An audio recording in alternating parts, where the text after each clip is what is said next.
दोस्तों नमस्कार, स्वागत है आपका आज के कार्यक्रम में। पिछले कुछ दिनों से मीडिया जगत में एक तूफान सा मचा हुआ है। दोनों तरह के media, right wing, left wing, दोनों तरह के मीडिया में तरह तरह की खबरें आ रही हैं। दो तीन बातें हैं जो डेवलपमेंट है, मैं आपको बताऊं। और उस पर लोगों का बहुत ज्यादा सवाल था। मेरे कई मित्रों ने पूछा कि आखिर इस बारे में एक वीडियो बनाऊं कि क्या है ये, इसका कारण क्या है। पहला तो बताऊं कि जो अर्नब गोस्वामी अचानक, मतलब अ, विरोधी स्वर उनके बयान में आने लगा है, तो कई लोगों ने पूछा कि अर्नब गोस्वामी, बल्कि कई, मैं देख रहा था कई सारे वीडियोस में तरह तरह की संभावनाएं जताई जा रही हैं कि अर्नब गोस्वामी अचानक क्यों उनका यू टर्न हो गया, अचानक क्यों उनके सुर बदल गए। तो कुछ लोगों ने कहा कि पुतिन जब इंडिया आए थे तो उनका उनके कारण वो पुतिन को जो इंटरव्यू था, इंडिया टुडे ग्रुप ने ले लिया था। इंडिया टुडे की जो अमेरिका की संवाददाता थी और जो यहाँ से अंजना ओम कश्यप गई थी, तो इंडिया टुडे ग्रुप आज तक को सबसे पहला इंटरव्यू देता है। तो ऐसा कहा गया कि उसके कारण अर्नब को बहुत ज्यादा चिढ़ मची। अर्नब, आपको याद होगा, पहले एनडीटीवी में हुआ करते थे, उसके बाद फिर उन्होंने टाइम्स न्यूज नेटवर्क में अपना एक चैनल ही समझिए, टाइम्स चैनल को खड़ा ही उन्होंने किया था। और उसके बाद फिर आए थे वो अपना रिपब्लिक भारत लेकर। तो रिपब्लिक शुरू शुरू में राजीव चंद्रशेखर ने इनकी फंडिंग की थी। फिर अभी सुनने में आया है कि राजीव चंद्रशेखर अपना ज्यादा स्टेक वापस ले चुके हैं और पूरा का पूरा अर्नब के ही कंधों पर अभी चैनल चल रहा है। और शायद वो मुंबई से दिल्ली, जो नोएडा शिफ्ट हुए हैं, तो उसमें भी उनका बहुत ज्यादा खर्चा हो गया है। ऐसा माना जा रहा है कि अब अर्नब फाइनेंशियल क्राइसिस में भी हैं और उनको इस तरह की जो फर्स्ट होने की जो आदत थी, पहले उन्होंने, सबसे पहले उन्होंने राहुल गांधी का इंटरव्यू लिया था। तो इधर कुछ दिनों से वो मोदी सरकार से कम नाराज चल रहे हैं, ऐसा इस हाल फिलहाल के मीडिया में बताया जा रहा है। अब अचानक उन्होंने दो तीन मुद्दों को उठा लिया जो बिल्कुल डेड मुद्दे थे, जिसमें कोई मुद्दा था ही नहीं। वो मुद्दा ऑलरेडी कोर्ट भी उस मुद्दे को खत्म कर चुकी थी, उसके बावजूद उन्होंने उठाया। उन्होंने केवल यह दिखाने की कोशिश की। आपको याद होगा अरावली का मुद्दा, अरावली के मुद्दे को सुप्रीम कोर्ट ने पहले ही सुओ लेते हुए सुनवाई करी थी उस पे, और उसके बाद फिर वो मामला खत्म हो गया था। फिर अर्नब गोस्वामी उसको दोबारा उठाएं केवल ये दिखाने के लिए कि वो इस मुद्दे पर सरकार से नाराज हैं, या कुछ समझ में नहीं आया बहुत लोगों को। उसके बाद फिर दूसरा जो उनका था, ये सेंगर वाला मामला, उन्नाव रेप केस, एक खत्म केस है जिस पर ऑलरेडी कोर्ट, सीबीआई, सारे लोग जांच कर चुके हैं और उसमें पाया गया है कि वो लड़की जो है वो प्रोपेगेंडा चलाती है। लेकिन उन्होंने, जो सेंगर के वकील हैं, उनको बुलाने के बावजूद उनकी बात नहीं सुनी और उसमें सरकार को कटघरे में खड़े करने की कोशिश की। तो हो सकता है ये जो वो बीजेपी के भीतर जो आंतरिक खींचतान है उसको उठाना चाह रहे होंगे, या जो भी कारण हो। मतलब कुल मिलाकर मैसेज ये गया कि अर्नब जो है वो सरकार के फैसले के खिलाफ है। सरकार, बल्कि इसमें सरकार का कोई रोल नहीं है, जबकि जब ये पूरा का पूरा अदालती मामला है, उसके बावजूद ऐसा शो किया गया कि अर्नब जो है वो इस मामले पे सरकार को कटघरे में खड़ा करना चाह रहे थे। खैर, बाय एंड लार्ज फाइनल ये बात हुई कि अर्नब जो है वो नाराज है। तो नाराज होने का कारण, अभी मैं पहले बता रहा था आपको कि वो मुंबई से जो नोएडा शिफ्ट किया है उन्होंने ऑफिस, एक तो उनके लिए कंफर्टेबल नहीं रहा है मेरे ख्याल से। इस कारण ये रहा कि मुंबई में जो स्टाफ है वो महंगा मिल रहा था, या उनके लिए मुश्किल हो रहा था। उन्हें मुंबई में सारी खबरें भी तुरंत नहीं मिल जा रही थी, सारे नेता वहां नहीं मिल पा रहे थे, अवेलेबल नहीं थे। दिल्ली में होने का या दिल्ली एनसीआर में होने का फायदा होता है न्यूज चैनल्स को कि जो राष्ट्रीय नेता होते हैं उनको अपने स्टूडियो में बुलाया जा सकता है, वो तुरंत उनसे मिल सकते हैं, एक्सेस उनके लिए ज्यादा आसान रहता है। तो इसलिए ज्यादातर न्यूज चैनल आपने देखा होगा कि दिल्ली एनसीआर में ही है, और इसका कारण यही है कि सत्ता का केंद्र और सत्ता की खबरें दिखाती है ज्यादातर न्यूज चैनल। तो जो इकोनॉमिक न्यूज वाले छोड़ दिए जाए अगर, तो नॉर्मल जो पॉलिटिकल न्यूज या आमतौर की जो खबरें वाले चैनल होते हैं वो ज्यादातर दिल्ली एनसीआर में ही है, या जिस राज्य पर कंसंट्रेट कर रहे हैं उस राज्य की राजधानी में होते हैं, क्योंकि रिपब्लिक का केंद्र जो है वो पूरा देश है। तो मतलब व्यूअरशिप जो है इनका पूरा देश है, इसलिए ये दिल्ली में रहना अपना इन्होंने, दिल्ली एनसीआर में रहना इन्होंने ज्यादा श्रेयस्कर समझा, लेकिन इसमें इनका खर्च ज्यादा हो गया। अब चैनल्स, एक कड़वी सच्चाई है कि चैनल्स जो है वो सरकारी सहयोग के बिना नहीं चलते हैं।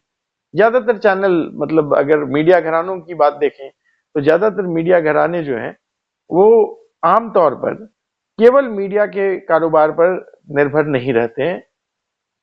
अर्नब उसमें थोड़े से पिछड़े हुए हैं क्योंकि इनके जो दूसरे कारोबार हैं वो नहीं है। हालांकि इस बात पर बहुत लंबे अरसे से बहस चलती आ रही है। आईएफडब्ल्यूजे के प्रेसिडेंट थे के विक्रम राव, अब तो नहीं रहे।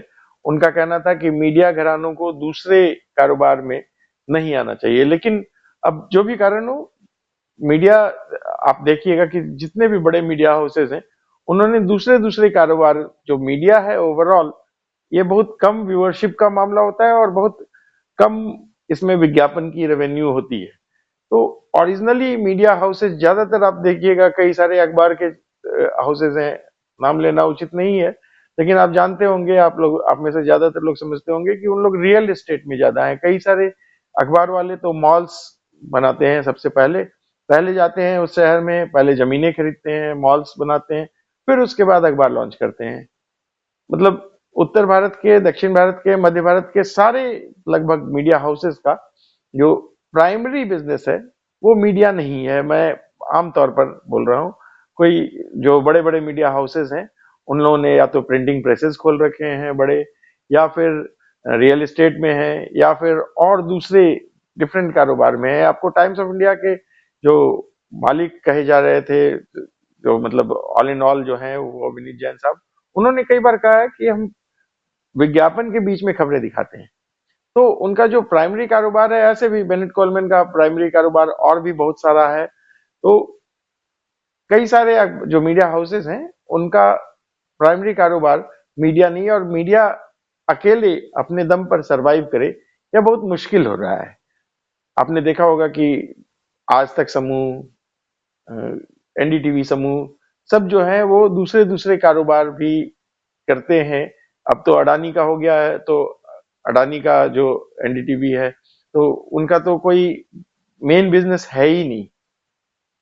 टीवी टुडे का भी जो मेन बिजनेस उनके थॉमसन प्रेस वगैरह है, और भी कई सारे जो प्रिंटिंग प्रेस का उनका बड़ा बिजनेस है, अंतरराष्ट्रीय स्तर पर बिजनेस है, तो वो चलता रहा है उनका, वो बड़ा कारोबार है आज तक वालों का। लेकिन अर्नब के साथ परेशानी है कि इनका बस ले देकर एक यही कारोबार है और इसी पर इनको जिंदा रहना है। तो वो चाह रहे होंगे, ऐसा, इसकी बात कोई खबर नहीं आई, कुछ इंटरनल सर्कल्स में चर्चा है इस बात की कि वो चाह रहे हैं कि सरकार उनको ज्यादा से ज्यादा सहयोग दे कई मामले में, और उनको हेल्प करे, खासकर विज्ञापन विज्ञापन के मामले में, जो मोदी सरकार में बहुत मुश्किल हो गया है कि सरकारी एड से सरवाइव करना। ऐसा, मतलब पहले मोदी सरकार से पहले जो कुछ सरकारें थीं, इससे पहले जो भी सरकारें थी, यूपीए, एनडीए, और या तो फिर वो जो मोर्चा वगैरह की जनता पार्टी की सरकारें, ये सारी सरकारें मीडिया को बहुत हेविली फंड करती रहती थी, और मीडिया का बाकायदा, बल्कि डीवीपी एक पूरा का पूरा एक विभाग खड़ा किया गया था। उसका काम ही यही था कि वो छोटे और मझोले जो अखबार हैं उनको भी मदद करे, और बड़े अखबारों को वो बहुत हेविली मदद करती थी। लेकिन मोदी सरकार के आने के बाद ये सारा कारोबार जो 5-5 हजार, बल्कि हजार कॉपियां छाप कर, बल्कि उनसे भी कम, कई अखबार या मैगजीन वाले तो मुश्किल से केवल प्रिंट कॉपी छापते थे, 25-30 कॉपी, और वही सर्कुलेट कर देते थे और विज्ञापन ले लेते थे सरकार से लाखों का, और उसके बाद फिर पन्ने खा बन के घूमते थे। तो इस कल्चर को मोदी जी ने खत्म किया, और जो फर्जी अखबार जो जितने भी थे उन लोग बंद होने लगे, और उस तरह का जो माहौल था, मोदी जी का जो मोदी सरकार का जो मानना है कि अगर आप सरवाइव करते हैं वास्तव में, अगर आप जनता के बीच में हैं, तो ही आप सरवाइव कीजिएगा, और उसके लिए सरकार की मदद लेना कोई बहुत जरूरी नहीं है। तो हो सकता है अर्नब इस कारण से नाराज हो। हालांकि और भी कई सारी बातें कही जा रही हैं उनके बारे में कि वो मोदी और एंटी मोदी, मोदी और जो सेकंड लाइन, उनके बीच जो भीतर भीतर जो भी खींचतान है उसके भीतर वो घुस गए हैं, और हो सकता है उसके कारण। लेकिन मैंने देखा कि एक बात बहुत गौर करने वाली है कि रिपब्लिक टीवी का ओवरऑल जो विचारधारा है वो नहीं बदली है। रिपब्लिक टीवी अभी भी अपने पुराने ढर्रे पर चल रही है, अभी भी वो राइट विंगर खबरों को पूरा मुद्दा बनाकर चल रही है। अर्नब का अपना एक, या तो ये इस तरह का यू टर्न होगा कि हो सकता है कि वो देखें कि कौन कौन उनके समर्थन में आते हैं, कौन कौन उनके विरोध में आते हैं। तो जो भी हो, अर्नब टेम्पररी है मामला। दूसरी जो बड़ी खबर है, लल्लन टॉप, आमतौर पर लोग उसको दल्लन टॉप भी बोलते हैं क्योंकि वो full fledged anti Modi agenda चला रहे थे। सौरभ द्विवेदी उसमें से, जो उसके कहा जाता है कि फाउंडर रहे थे, वो वहां से निकल गए हैं। उन्होंने बाकायदा एक ट्वीट किया और वो बाकायदा चले गए। उन्होंने कहा कि अब हम कहाँ जाएंगे, इस मतलब जो ट्वीट है उसके अनुसार अभी उन्होंने अपनी अगली जो मंजिल है उसके बारे में कुछ बताया नहीं है। तो सौरभ द्विवेदी के बारे में, सौरभ द्विवेदी के निकाले जाने के बारे में, निकाले गए या हटे या छोड़ गए, कहा जाता था, मतलब शुरू शुरू में हम लोगों ने भी सुना था कि सौरभ द्विवेदी ने ही लल्लन टॉप को, ही वॉज फाउंडर, और उसके बाद इंडिया टुडे ने उसने उसमें अपना स्टेक लगा दिया। हालांकि देखिए, अगर देखा जाए तो इंडिया टुडे का काफी बड़ा इन्वेस्टमेंट था, क्योंकि अगर आप नॉर्मल यूट्यूब चैनल चलाते हैं तो आपको 1 मिलियन होने में मतलब बरसों लग जाते हैं, जो सब्सक्राइबर रेंज है। लेकिन इस तरह के जो मीडिया हाउसेस जो चैनल चलाते हैं, उनके आप केवल लल्लन टॉप की छोड़ नहीं देखिए, और दूसरे मीडिया हाउसेस भी जो अपना यूट्यूब चैनल्स चलाते हैं या फेसबुक पेजेस चलाते हैं, उनके जो फॉलोअर्स हैं या उनके सब्सक्राइबर्स हैं, वो तुरंत 17 मिलियन, 18 मिलियन, 20 मिलियन ऐसे पहुंच जाते हैं, बहुत पलक झपकते। तो उसके पीछे एक भारी निवेश होता है उसमें, उसको प्रमोट करने में। तो ये कोई बुरी बात नहीं है, अच्छी चीज है। मतलब अगर मेरे पास भी पैसा होगा तो मैं भी प्रमोट करूंगा अपना चैनल। लेकिन लगभग सारे लोग अपने अपने चैनल्स को प्रमोट करते हैं, और उसके बाद फिर उसका रिजल्ट आता है, और उसके वो एक इन्वेस्टमेंट है, और उससे वो अपने मीडिया हाउस को ज्यादा से ज्यादा लोगों तक पहुंचाते हैं। मीडिया की जो खबरें हैं उसके चैनल, यूट्यूब चैनल हुआ या जो भी उनकी वेबसाइट हुई, उसको वो ज्यादा से ज्यादा लोगों तक पहुंचाते हैं।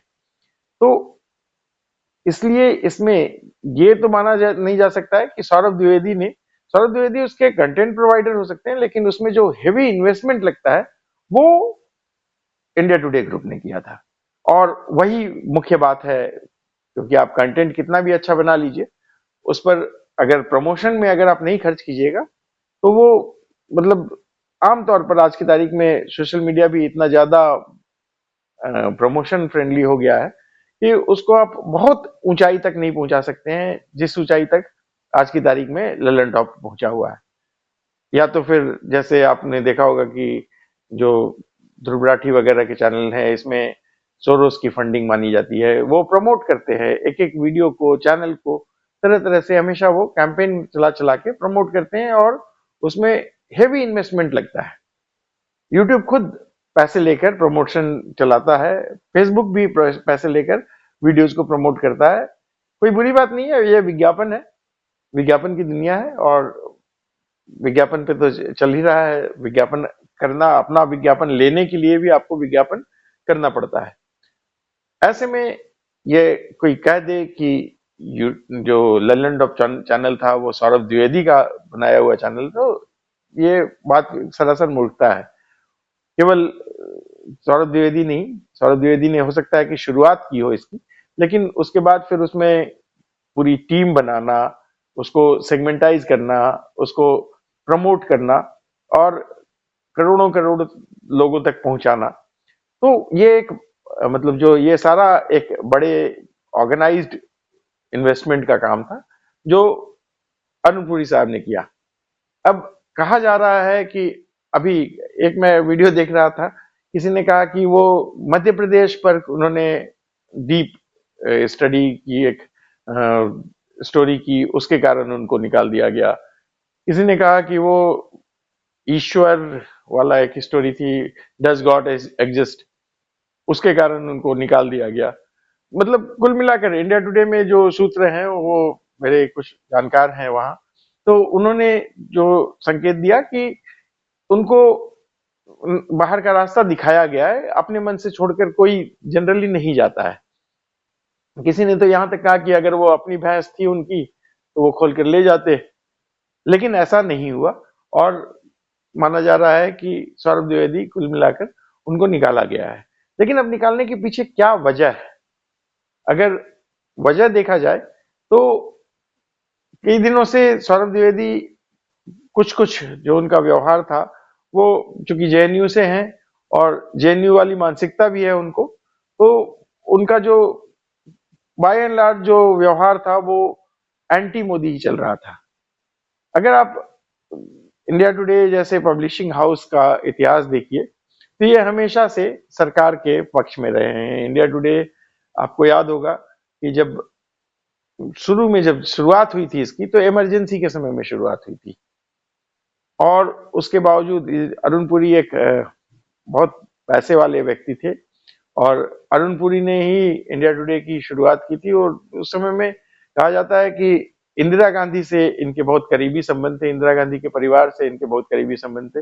ये संजय गांधी के मित्र हुआ करते थे अरुण पुरी साहब, और उसके बाद फिर वो राजीव गांधी से, चूंकि संजय गांधी चले गए उनके निधन के बाद, अरुण पुरी साहब की राजीव गांधी जी से मित्रता हुई, और उसके बाद फिर ये कांग्रेस के लिए समझिए कि एक बहुत सटल वे में बहुत अच्छी, मतलब अच्छे लेवल की ब्रांडिंग करते थे कांग्रेस की। आपको याद होगा, आप अगर नोटिस कीजिएगा इनके पुराने एडिशंस पर, अभी हाल फिलहाल में राहुल गांधी को इन्होंने कई बार लॉन्च करने की कोशिश की।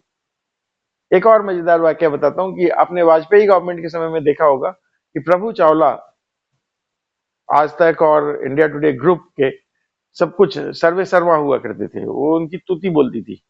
और प्रभु चावला को तो मैंने भी देखा, कई सारे जो बड़े बड़े समारोहों में लोग, राजनेता उनको बुलाते रहते थे, वो नहीं, वो किनारे करके निकल जाते जाया करते थे। तो प्रभु चावला की उस समय तूती बोलती थी, न सिर्फ इंडिया टुडे में, बल्कि चूंकि सरकारी हलकों में उनकी बहुत अच्छी पहुंच थी, इसलिए इंडिया टुडे में उनको बहुत टॉप पोजीशन रखा गया था, और बिल्कुल समझिए कि एक तरह से दामाद बना के रखा गया हुआ था। लेकिन जैसे ही एनडीए सरकार, वाजपेयी जी की सरकार गई, वैसे ही प्रभु चावला के बुरे दिन शुरू हो गए इंडिया टुडे में, क्योंकि इंडिया टुडे को अपना बिजनेस करना था।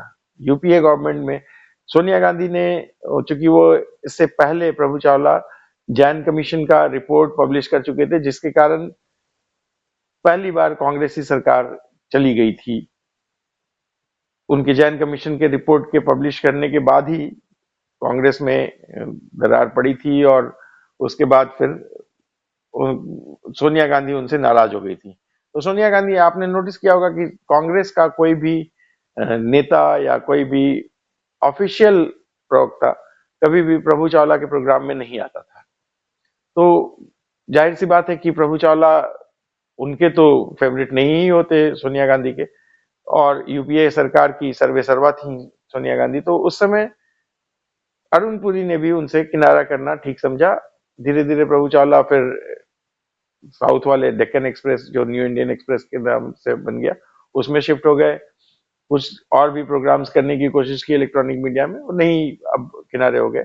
फिर इन्होंने, जो इंडिया टुडे ग्रुप ने, कई सारे जो उस समय उस दौरान यूपीए के फेवर करने वाले लोगों को, जो यूपीए के फेवर करने वाले पत्रकार हैं, उन लोगों को बढ़ावा बढ़ावा दिया। राजदीप सरदेसाई इनकी ताजा मिसाल हैं कि राजदीप सरदेसाई इंडिया टुडे में बहुत ऊंचे ओहदे तक पहुंचे, वो कांग्रेस से करीबी माने जाते हैं इसलिए।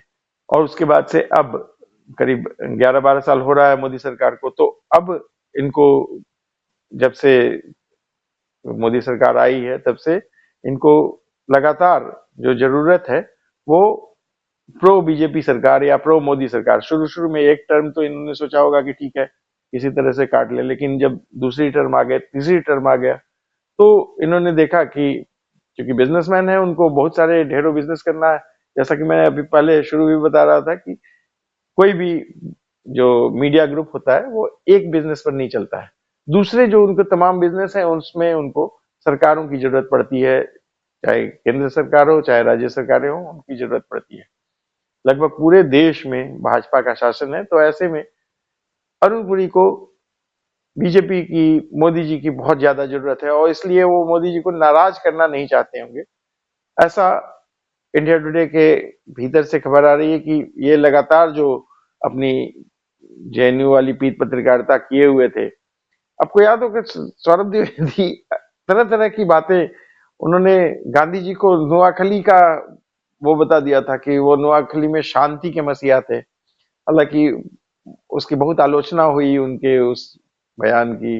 उन्होंने एक लड़के को बहस में डांट दिया था, डपट दिया था कि अरे तुमको पता नहीं गांधी कितना बड़ा शांति का मसीहा था। तो गांधी जी उस समय नोआखली, और जबकि नोआखली में सबसे ज्यादा जो हिंदुओं पर जो अत्याचार हुआ था उसके लिए गांधी जी ही जिम्मेदार थे, और उसमें इनको सौरभ द्विवेदी का अपना ज्ञान था। तो ये जेएनयू स्टाइल जो इनकी पत्रकारिता थी, जेएनयू के स्टाइल, जो जेएनयू वाली जो मानसिकता थी, वो इनकी पत्रकारिता पर बहुत लगातार दिख रही थी। तो उसके कारण हो सकता है कि इंडिया टुडे ने इनको, ये गॉड वॉड वाली बात जो है, वो डज गॉड एग्जिस्ट, ये भी एक मजेदार किस्सा था कि उसमें अल्लाह की बात हो रही थी, और जो कैप्शन था, जो उसका थंबनेल था, वो ईश्वर का था।